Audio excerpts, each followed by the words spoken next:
আমি বিদেশে যখন যাই এমন কোন জায়গাতে ঢুকিনি যেখানে বাঙালি কাজ করছে। আমি জিজ্ঞাসা করেছি তুমি কত ঘন্টা ডিউটি করো, বলে 10 ঘন্টা 12 ঘন্টা। তার মধ্যে একজন বাঙালি ঢেঁড়স লাগাতো, ঢেঁড়স জমি ঠিক করতো। তো বলছে যে আমি থাকতে পারিনি, পালিয়ে এসেছি এই জন্য যে আমি খেতে বসেছি 8টায় ডিউটিতে যেতে হবে, তো 8টা 3 বাজে গেছে। তো আসলো ম্যানেজার আরবি ভাষার, এসে আমার ভাতে থুথু দিল আর পাছার উপরে লাথি মারলো আর মুখে বলল যে হারাম। কি বুঝলাম আমি? মুখে হারাম বলছে আর পাছার উপরে লাথি মারছে আর ভাতে থুথু দিচ্ছে। ভাতে থুথু দিয়ে পাছার উপরে লাথি মারাকে জানাচ্ছে যে 8টা 3 মিনিট হয়ে গেছে, এখন তোর খাওয়া হারাম।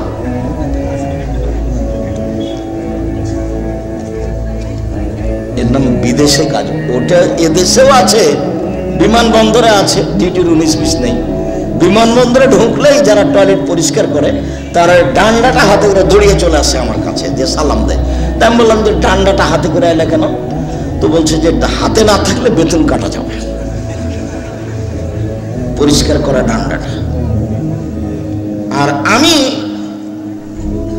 রাজশাহী ডাঙ্গিপাড়া জামিয়া সালাফের একটা বাস্তব ঘটনা শোনাই। ওরা হলো মাটি কাটা লেবার, ওরা 4টা পর্যন্ত কাজ করবে। তো তখন 4টায় আজান হচ্ছিল, বড়দিন মনে হয়। তো ওই ডালি ওর মাথায় আছে, পাছা আছে, মাথাতে মাটি আছে, তা আজান হয়ে গেছে। আর ওইখানে যা ফেলবে মাটিটা, ওইখানে ফেলে দিয়েছে। জি জি, মানে সময় হয়ে গেছে, সেই জন্য এই মাটিটি আর ওখানে নিয়ে যাবে না, এখানে ফেলে দিয়েছে।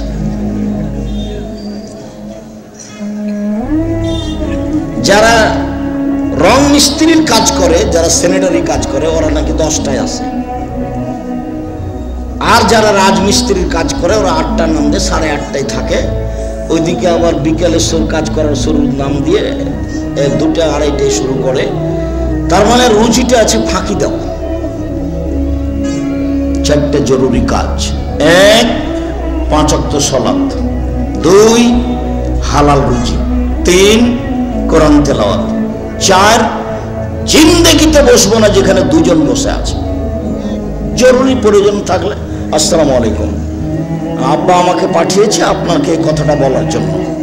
তো আব্বা এই বলেছেন, বা আপনার সাথে আমি একটা কথা বলার জন্য এসেছি, এই কথা শেষ, আসসালামু আলাইকুম, আমি গেলাম। আড্ডা পিটা চিরদিনের জন্য হারাম। তাতে আমি একটা ছোট্ট বাক্য বলে রেখেছি যে আড্ডা পিটা মানে কারোর বদনাম হচ্ছে। বদনাম হচ্ছে খালি যদি আপনি বলেন ঠিকই বলেছিস, আসলেই খারাপ। তা আপনি যে বলে দিলেন ঠিকই বলেছিস, আসলেই খারাপ, এই আসলেই খারাপ ঠিকই বলেছিস, এই পাপটা আপনি এক পাল্লায় দেন, আর পুরো জীবনের তাহাজ্জুদ পড়ার হজ করা পাপ এক পাল্লায়, নেকি এক পাল্লায় দেন। এটা ভারী হবে। কেন? এটা বদনাম। এটা কি বদনাম? ওরা চলমান চেয়ারম্যানের বদনাম করছিল। তো আমি যে বসলাম, তো কিছুক্ষণ পরে 2 মিনিট 1 মিনিট পরে আমি বলছি, আসলে ঠিকই বলেছিস, এই বর্তমান চেয়ারম্যান আসলেই খারাপ। এর জবাব কি? আজকে ওই কি বলছে যে এমপি নমিনেশন দিয়েছে, তো ওই চিরির বন্দরের ওরা খুব, যার ওরা নমিনেশন পেয়েছে তার খুব প্রশংসা করছে। আমাকে খুব ভালোবাসে, দেখুন আমাকে বসে রেখেছে, কি খাবার দিচ্ছে, খুব ভালোবাসা দেখাচ্ছে। বলছে আপনারা যেই প্রশংসা করছেন এর যে কি হবে আল্লাহ। আড্ডা পিটবেন না, চিরদিনের জন্য হারাম। সম্মানিত দিনী ভাই বোন, সুদ মহাপাপ, দুনিয়াতে তার শাস্তি উল্লেখ নেই। কেউ যদি অবিবাহিত অবস্থায় জেনা করে তাহলে তাকে 100 লাঠি পিটিয়ে এলাকা থেকে 1 বছরের জন্য তাড়িয়ে দিতে হবে। পরকালে তার জাহান্নামও হতে পারে, জান্নাতও হতে পারে। এর চেয়ে বড় পাপ আছে, কিন্তু শাস্তি এরকম নয়। এতিমের মাল খেয়ে নেওয়া এর চেয়ে বড় পাপ, কিন্তু শাস্তি এরকম নয়। কেউ যদি বিবাহ করার পরে জেনা করে তাহলে তাকে ইট ঢেল পাথর দিয়ে মেরে মেরে মেরে ফেলতে হবে, তার একদিন বেঁচে থাকার সুযোগ নেই। এদেশের লাখো ভাবিকে ইট পাটকেল দিয়ে পাথর দিয়ে মেরে ফেলতে হবে সরকারি ভাবে যারা দেবরের সাথে জেনায় লিপ্ত হয়েছে। এদেশের লাখো দুলা ভাইকে সরকারি ভাবে ইট ঢেল পাথর দিয়ে মেরে ফেলতে হবে যারা সেলিকার সাথে জেনায় লিপ্ত হয়েছে। এদেশের লাখো পুরুষ নারীকে ইট ঢেল পাথর দিয়ে মেরে ফেলতে হবে যাদের চাচল্য স্ত্রী বাড়িতে আছে, এরপরে অন্য মেয়ের সাথে জেনায় লিপ্ত হয়েছে। এখান থেকে বাঁচার দুনিয়াতে কোনো পথ নেই। এটা দুনিয়াবী শাস্তি, পরকালে জাহান্নামও হতে পারে, জান্নাতও হতে পারে। 3 শ্রেণীর পাপীকে মারা যায়, হত্যা মারা যায় না, মারতে হবে, সরকারি ভাবে হত্যা করতে হবে 3 শ্রেণীর পাপীকে। তবে 2 শ্রেণীর পাপীর বেঁচে যাওয়ার পথ আছে। 3 শ্রেণীর পাপীকে হত্যা করতে হয়, তার 1 শ্রেণীর পাপী বলছে যে আমি কোরআন মাজিদ মানি না, সরকারি ভাবে একে হত্যা করতে হবে। কেন? ও বলেছে কোরআন মাজিদ আমি মানি না। তো একে ফাঁসিতে নিয়ে যাওয়া হয়েছে সরকারি ভাবে, ফাঁসির মঞ্চে দেওয়াও হয়েছে টান টান। তখন বলছে আচ্ছা তা ভুলেছে, আমার ভুল হয়েছে, আমি কথা ফিরিয়ে নিলাম। কোরআন মাজিদ আল্লাহর বিধান, কোরআন মাজিদ আল্লাহর দেওয়া গ্রন্থ, ওকে নামিয়ে নিতে হবে।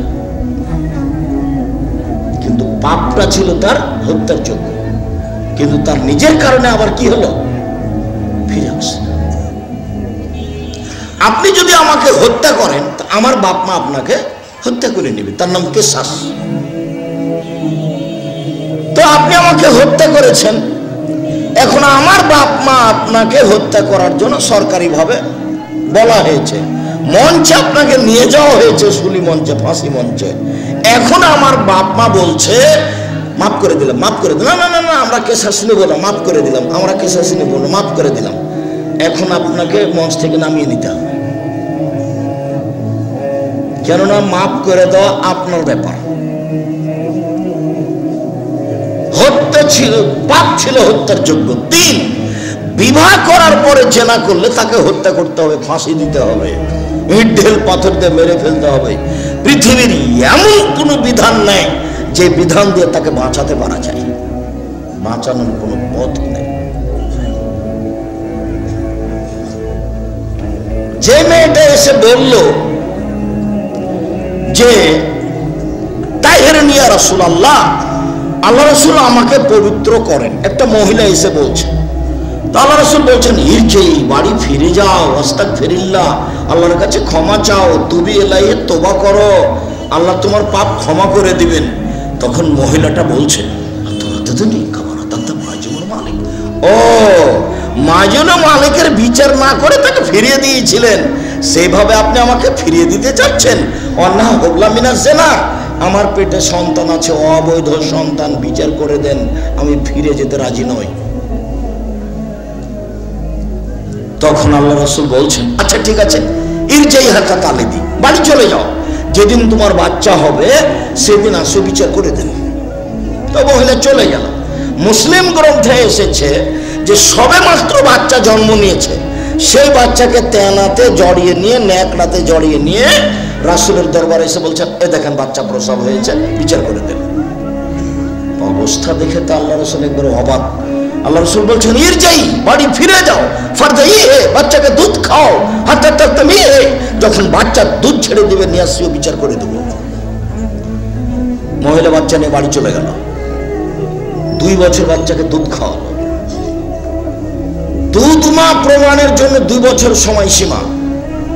মায়ের দুধ বাচ্চা খাবে যতদিন বুকে দুধ আছে। 2 বছর, 3 বছর, 4 বছর তাতে আসে যায় না। 2 বছর পরে যখন বাচ্চা বিচারালয়ে নিয়ে এসেছে, তখন বাচ্চার হাতে একটা রুটি আছে, 1 টুকরা। এই রুটি প্রমাণ করে বাচ্চা খাদ্য খেতে পারে। এখন মহিলা এসে বলছে দেখেন আমার বাচ্চা দুধ ছেড়ে দিয়েছে, বিচার করে দেন। দেখছেন ওর পরকালের ইচ্ছে।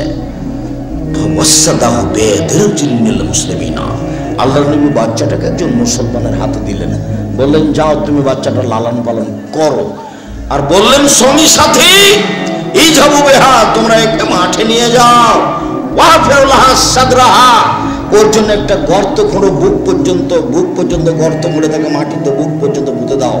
ফারজমুহা, চতুর্দিক থেকে ইট ঢেল পাথর মেরে মেরে তাকে মেরে ফেলো। বুক পর্যন্ত মাটিতে পুঁতে দিয়ে আমরা চতুর্দিক থেকে ইট ঢেল পাথর মারতে লাগলাম।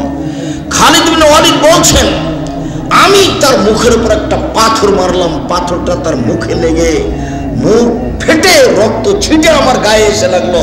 ফাসাব্বাহা, খালিদ তাকে গালি দিয়ে বসলেন। কি ভাষায় গালি দিলেন? গালি দিয়ে বসলেন, ছিছি ছিছি, একজন জেনাকারিনী মহিলার গায়ে রক্ত আমার গায়ে লাগলো। আল্লাহ রাসূল বাক্যটি শুনে বলছেন, বলে না খালিদ, খালিদ থামো, তুমি একে গালি দিও না। এই মহিলা আল্লাহর দরবারে এত ক্ষমা ভিক্ষে চেয়েছে, এত কান্নাটি করেছে, পাপী থেকে পাপী, বড় থেকে বড় পাপী যদি এইভাবে তওবা করে তাহলে তার পাপ ক্ষমা করা হবে। খালিদ, একে গালি দিও না।